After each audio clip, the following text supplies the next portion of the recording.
বহু মানুহে কয় এইটো অসম্ভৱ বুলি কয়, কিন্তু ৰাজনীতিত সম্ভৱ অসম্ভৱ একো নাথাকে।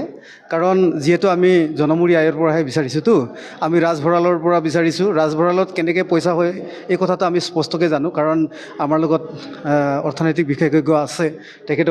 তেখেতসকলৰ পৰা আমি যিখিনি তথ্য পাইছোঁ, এই তথ্যটোতো আজিৰ তাৰিখত এনেই আঁচনি দি মানুহক মানে হিতাধিকাৰী প্ৰস্তুত কৰাতকৈ মানে মানুহক কৰ্মমুখী কৰিবৰ কাৰণে ডাইৰেক্ট মুক্ত ধনৰ বিতৰণটো আইন বনাব লাগে।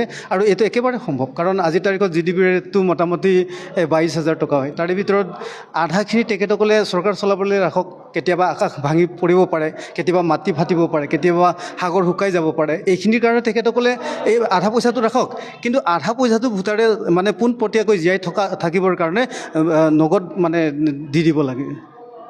পেঞ্চনটো মাহে মাহে দিব, মানে মাহে মাহে যিহেতু আমাৰ ভাৰতৰ ৰিজাৰ্ভ বেংকে যেনেকৈ কাগজী মুদ্ৰা ছপা কৰে, এই ছপা কৰাৰ যিটো ছিষ্টেম আছে, সেই ছিষ্টেমৰ জৰিয়তে তেখেতসকলে চৰকাৰ চলাবলৈ বাকীখিনি ৰাখি বাকীখিনি পোনপটীয়াভাৱে মানে ভোটাৰক দিব পৰা ক্ষমতাটো আছে।